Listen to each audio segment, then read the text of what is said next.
Pumpkin talkarie is a traditional vegan breakfast dish in Trinidad and a personal favorite growing up with toasty roti. If you're interested in learning how to make this, let's start cooking. Scrape off the seeds into a bowl. You can plant this. I've done that in the past. Check out my previous pumpkin video. And you can also use calabaza. Repeat with the next half. It helps to have a very sharp knife. For this section, cut off the tip, cut it down, and lengthwise or this way if you wish, vertically or horizontally. Then using a paring knife or peeler, we'll peel. I cut it thin so it's easier to peel.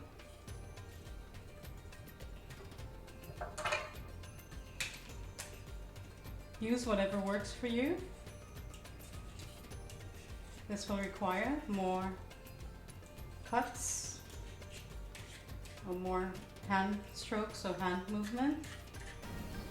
This is a nice task to do while you're watching TV, and it's also a good task for your husband while he's watching the cricket or soccer games, or baseball, basketball, all of the above.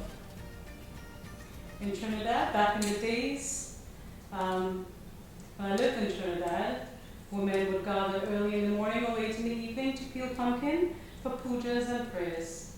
You'd usually peel about 40 to 100 pounds of pumpkin, and the neighborhood would all get together to complete that task. Sense of community, togetherness, social activity. Next, we'll use the same knife we used to slice it, or one of these preppers or slicers. Let's try the knife first. You want to cut it or attempt to cut it uniformly and evenly so that it will cook uniformly and evenly. That's all you do, cut it down. You want to work smart, you can do a couple at a time. It'll only take a couple of minutes, so be patient.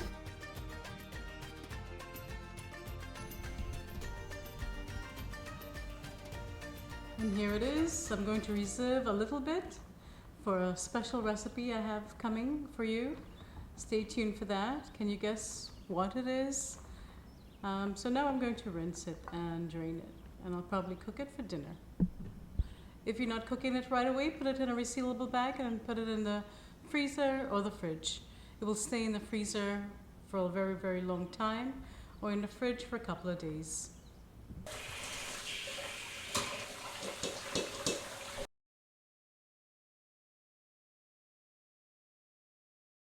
Next, complete your prep by slicing onion, hot pepper according to your taste, and chopping garlic. And I love using this tool to chop the garlic. I'll leave the link below.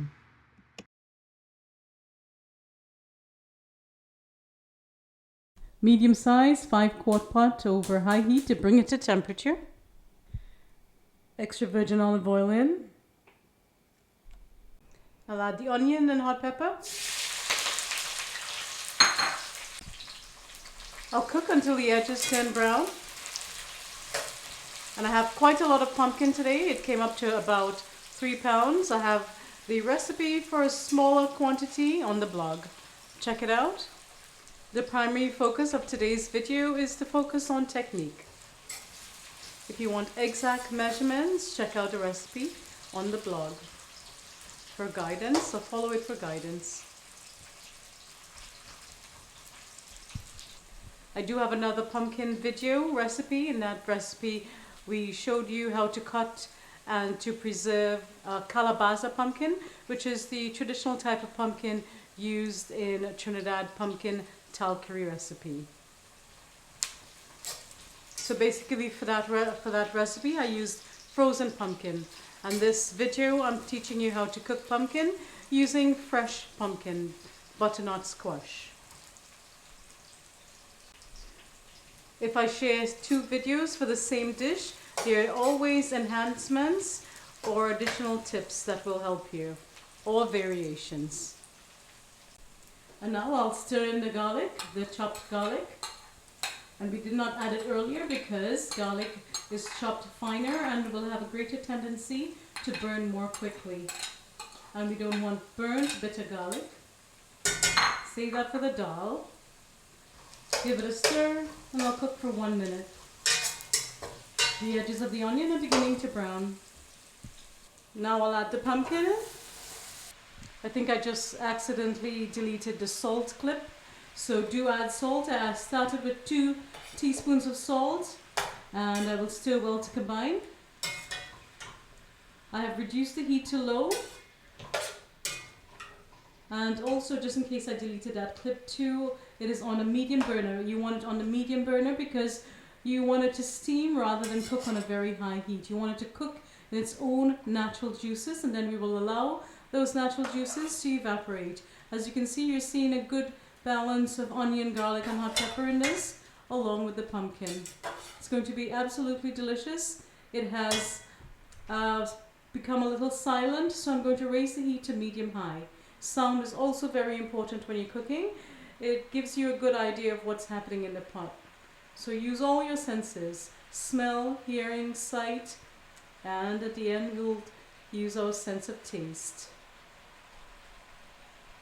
Cover and allow it to steam, and check every 5 to 10 minutes to ensure that it's not sticking.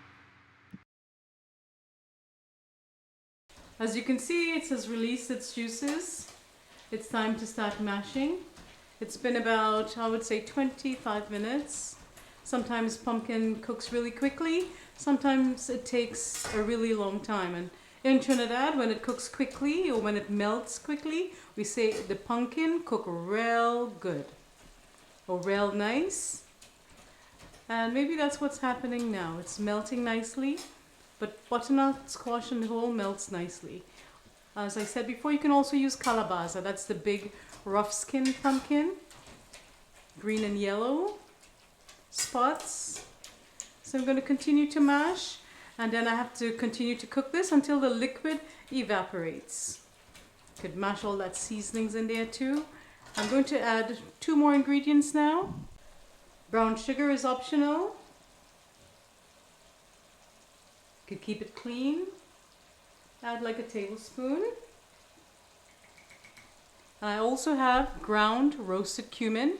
Whole grain cumin, if you have, could be added at the beginning in the oil before you add the seasonings. You just toast it a little bit or fry it up in that oil a little bit.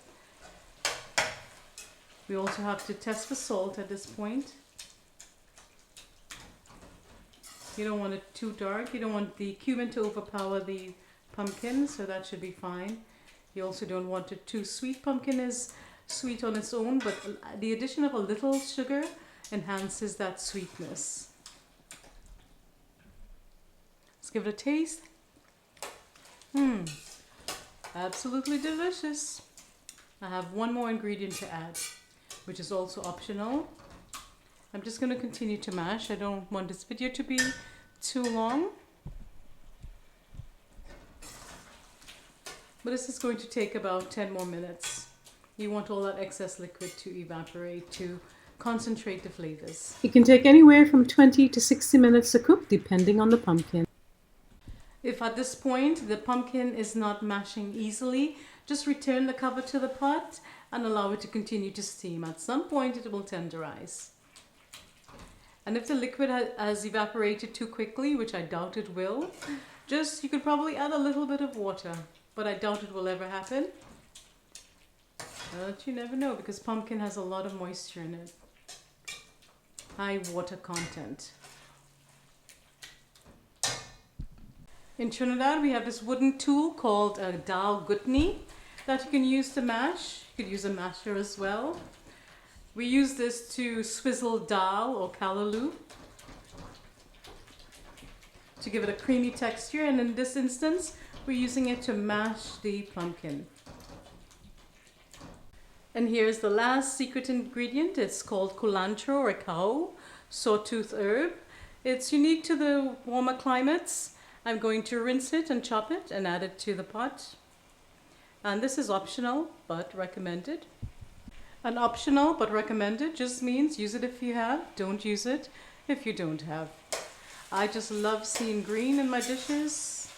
We eat with our eyes, and all the different colors really, really help make it more appetizing. So how do you know when Trinidad pumpkin talkarie is done?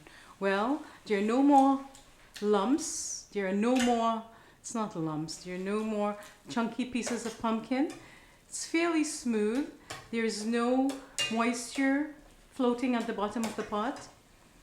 The pot is clean when you move it away like that. You want moisture, but you don't want it too dry, and you don't want a soup.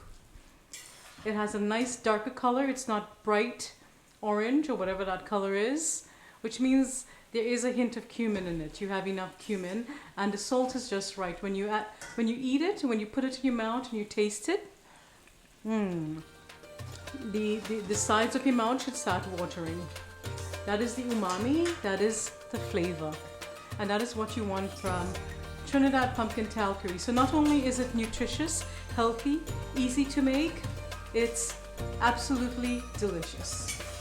And it was one of my favorites growing up as a child with sada roti and dost roti. But you can also enjoy it with dhalpuri in a wrapped roti or paratha roti for prayers. So a prayers or religious ceremony, they serve it with paratha. So enjoy! My next video, I'll show you how I eat this, how I wrap this with shrimp. It smells delicious. That's it.